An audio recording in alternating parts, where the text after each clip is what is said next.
la victoire de Max Verstappen. Évidemment, le titre les amis. Max Verstappen est 3 fois champion du monde. Il n'a pas fallu attendre le dimanche. À cause du format sprint, le suspense a été rompu. Dès samedi, il était 3 fois champion du monde. C'était inévitable avec un équipier absent toute la saison.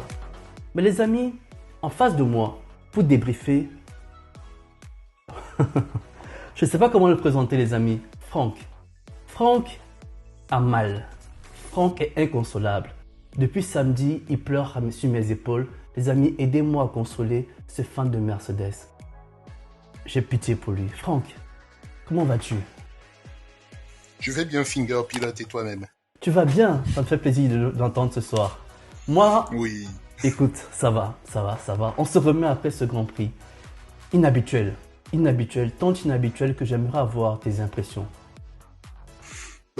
Heureusement qu'on ne tourne pas le dimanche parce que je serais totalement amer. Mais disons que j'ai eu le temps de digérer. On a eu un Grand Prix, comme tu as dit, bizarre, atypique. On va en reparler avec Pirelli. Vraiment bravo à eux qui ont réussi à trouver un moyen à ce que ce Grand Prix se court en imposant des stratégies pneumatiques un peu à tout le monde. Mais je pense qu'on a eu un bon GP sans plus. Je donnerais bien un bon 13, et toi? 13, je trouve très généreux. Franchement, avec tous ces arrêts au stand, la lecture du Grand Prix a été difficile pour moi. Il a fallu attendre les deuxièmes arrêts, le deuxième stint, voire le troisième stint en fait, pour arriver à me rendre compte de la hiérarchie au final. Honnêtement, ça a été compliqué en lecture, ça m'a donné des nœuds au cerveau. Et juste pour ça, parce que ça m'a fatigué intellectuellement, je lui donne une note de 11. Il y a eu de belles choses, des dépassements, des remontadas, du rythme, on a vu, on a été heureux. Mais quelque part, franchement, je pense que sans les arrêts consécutifs qui ont été justement obligatoires, on aurait eu une vraie course en fait. On aurait eu des dépassements, on aurait eu une stratégie plus ou moins lisible ou pas. Mais on aurait eu un Grand Prix qui ressemble à quelque chose comme on les aime. Est-ce que c'est moi qui ai peur du changement? Je ne sais pas. 11, c'est un autre que je donnerai à ce Grand Prix. Je suis navré. Ok, moi je suis plus optimiste. J'ai aimé la découverte. Niveau quand même stratégie, je te rejoins surtout. C'était moins du pilotage du dimanche et plus du pilotage du samedi. C'était vraiment tout le monde a envoyé la sauce vu qu'on s'en foutait de la dégradation pneumatique. Et c'est ça en fait. Il n'y a pas eu donc de décalage stratégique possible. Tout le monde a envoyé la sauce et ainsi de suite. Cette sauce, on va envoyer du lourd. C'est pour vous les amis.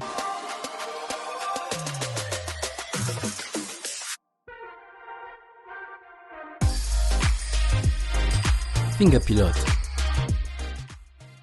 Les amis, ce Grand Prix du Qatar nous a donné à boire et à manger. On a tant de choses à dire. On a un menu assez complet, un plat très lourd.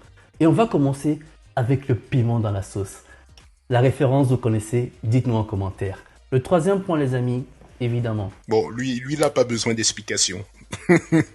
Il n'y a pratiquement plus rien à dire. On en a parlé depuis le début de la saison. C'était une histoire de temps. Et comme je l'ai rappelé à l'introduction, avec un équipier absent qui nous donne l'impression que la Red Bull est une voiture nulle et que Verstappen est un ovni, voilà, Verstappen il finit champion du monde à 5 Grands Prix de la fin. C'est juste beau. Cette image, Max Verstappen sur tous les sommets.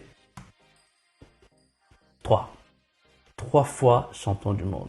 Pour les fans de Mercedes, 2 fois ou une fois même, parce qu'ils diront avec l'infligement, je pense qu'ils le budget capé, blablabla. Le budget capé, les 400 000 pour la restauration, bref, on ne sait pas si c'était vraiment ça, ce qu'il a donné. Bref, cette année, qu'on aime ou qu'on n'aime pas Max Verstappen, on lui voue un respect. Il le faut, parfois il faut s'incliner face à une domination sans partage. Red Bull est parfaite, Max est parfait. 14 victoires sur 17 courses. Les amis, faites le calcul. Pas besoin d'être mathématicien pour se rendre compte qu'il est efficient et efficace. Donc clairement, Max Verstappen, il n'a rien à dire. Il mérite amplement son 3e titre.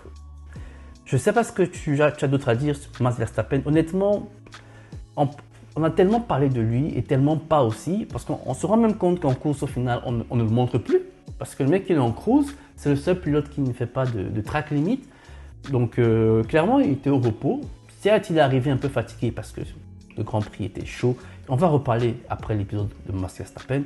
Mais, clairement, c'est beau ce qu'il fait. Franchement, il faut tirer le chapeau. Il se tire ce chapeau. C'est incroyable ce qu'il fait. On est sur une saison quasiment parfaite. Tu as donné que le nombre de victoires. Mais rappelons qu'il y a 10 pole positions pour accompagner cela. Il y a 16 au podium. On parle bien en 17 courses. Donc, En fait, j'ai appelé ça une saison calibre GOAT. Je dis pas qu'il est le GOAT, mais c'est vraiment une saison au calibre d'un GOAT. Pourquoi est-ce que je dis ça? Je suis allé chercher une des meilleures saisons de Hamilton avec une voiture dominante. Donc, je vous ramène en 2020. Hamilton, 2020, c'est aussi une saison de 17 Grands Prix. Là, on a parcouru 17 Grands Prix. On va comparer. Hamilton, c'est 11 victoires, 10 pole positions et 14 podiums en 16 GP, parce qu'il a raté un GP pour le Covid. Vous vous rappelez à l'Oval de Sakir? Je sais pas si tu te rappelles, avec Russell dans sa voiture. Bien sûr. Qui se rappelle pas le Covid. Donc, on est vraiment sur le même type de saison à quelques victoires près. C'est incroyable. C'est incroyable. Et comme tu as dit, le coéquipier, il a été envoyé à Pôle emploi ou à l'EHPAD. Ça dépend d'où Pérez veut après se reconvertir. Et ce n'est pas fini pour Max. Il y a des records à aller chercher. Il peut rebattre encore le record de points sur une saison. Il peut encore repousser le record de victoires qu'il avait dressé à 15 en 2022. Et cette fois-ci, pour qu'on ne dise pas que oui, il y a plus de grands prix, blablabla, il peut aller chercher aussi le pourcentage de victoires sur une saison s'il continue à les aligner. Et là, il n'y aura plus rien à dire. Les amis, j'ai pas envie de gaspiller ma salive parce que je vais tarir l'éloge face à Max Verstappen. C'est beau ce qu'il fait, c'est beau ce que Red Bull fait, parce qu'il ne faudrait pas minimiser quand même le travail. Être aussi régulier à un si haut niveau, ça demande quand même une concentration incroyable. Et cette concentration, il fait très peu d'erreurs, il s'amuse, il prend du plaisir, l'équipe prend du plaisir. C'est une symbiose, c'est Max Red Bull en fait. C'est un combo qui marche très fort. 2024 les amis, on l'attend avec impatience pour voir comment ça va continuer à rouler avec Red Bull. Donc clairement, Max, chapeau. Je ne sais pas si tu veux rajouter quelque chose sur Max Verstappen. Non, il n'y a rien à dire. Il faut faire une section rapide et efficace pour lui rendre hommage. Prono Peno, les amis, qui a eu raison sur le Grand Prix du Qatar. Tout de suite, en pole position, les amis, c'était clair. Hein? On n'a pas tourné le dé 10 fois. Max, pole position. Alors Franck, podium. Un podium, franchement, on l'avait presque. Oh non, mais c'est pas possible. J'ai cru en Hamilton. Après, toi, je t'avais prévenu, je t'avais dit le Qatar était technique. Tu m'as dit, nah, Pérez. Je t'avais prévenu. Ouais, tu as raison. Je t'avais dit. C'est fini, hein, je ne peux plus jamais parier sur Pérez. En tout cas, tu verras tout à l'heure. Pérez, c'est fini, je peux parier sur lui. Donc, au moins, on avait mis Norris. On sentait que la McLaren avait du potentiel. Et puis voilà quoi. En surprise, Mercedes top 5, c'est plutôt bien. J'imaginais pas tu étais bon. J'imaginais pas un rythme aussi fort. Donc pour moi, c'était une surprise. Ça reste une surprise. Bravo, Russell. Franchement, mon top 10. S'il n'avait pas pris des pénalités, il a fini dans le top 10 à la régulière, mais il s'est dégagé avec les pénards. On va dire que c'est la fatigue. Le top 10, ça c'est la vraie surprise, je pense. Ouais. Lawson hors du top 11. Il n'a même pas passé. Sa course est finie, ouais. Il n'a pas réussi. Ouais. Alpine hors top 10. Putain, Ocon, oh là là. Pourquoi il était bon? Voilà. Et pour la 3e fois d'affilée, c'est Pérez la déception. Mais bon, on ne dira rien. Mais écoute. Alpine, il n'y a pas que Ocon qui était bon. Gasly était dans les points également. Il a reculé à cause de la pénalité. Ouais. Donc, ouais. Lawson, c'est une vraie déception finalement pour moi. Il est 17ème, je pense, à l'arrivée.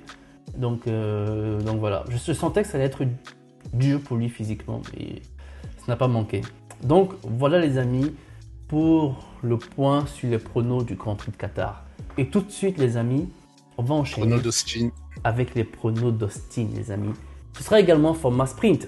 Tu me rassures, n'est-ce pas? Oui, c'est au format sprint. Mais bon, nous, on oublie la course sprint. Hein. Comment?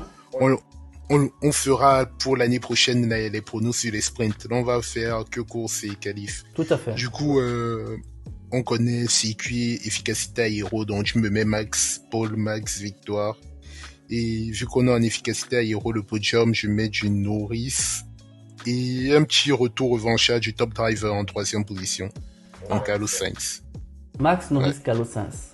Très bien. Yes. Enregistré. Top driver revient énervé parce que sa voiture n'a pas pu prendre le départ. Ok, bon, moi c'est Paul Max. Podium Max Norris évidemment parce que la McLaren elle est polyvalente sur tous les circuits. On a vu le Japon, donc Austin sera un copier-coller. 3e position, je pense que le septuple champion du monde a été piqué à vif. Et qui va nous sortir... Sachant que c'est son circuit préféré. Exactement. Ouais. Et il va nous sortir une masterclass dont tout le monde se rappellera. Donc, moi, je mets Lewis 3e sur le podium, sur la 3e boîte. J'avoue que j'ai hésité à le mettre 2e parce que je sens ce Grand Prix très propre pour Lewis. Et on sait que ce mec a une capacité de se remettre en question et clairement, on le verra. Surprise. Ok. Surprise, retour de Williams dans les points. Je mis ici un Williams top 10. J'espère que la ligne droite d'Austin va leur porter chance. Williams top 10. Pas mal, pas mal. Moi, je mise sur Stroll. Stroll top 10. Je pense qu'il revient. Il se remet de ses émotions, etc. Et top 10. Là, on n'entend pas souvent, c'est là où il est présent. Donc, Stroll, c'est un top 10 pour moi au Grand Prix d'Austin. Et ta déception? Je sécurise les points en disant retour à la réalité d'Alfa Romeo hors du top 10. Désolé, c'est hors du top 12. Top 10, c'est leur quotidien. Top 12, ouais, j'ai. Hors du top 12. Alors moi, ma déception, ce sera Daniel Ricciardo. Je crois qu'il sera de retour au Grand Prix d'Austin. Et donc, je mets Daniel Ricciardo également hors du top 12. Ok. C'est ma déception. Donc voilà les amis, on a enregistré nos pronos pour le Grand Prix du Qatar. Faites pareil en nous mettant vos pronos en commentaire.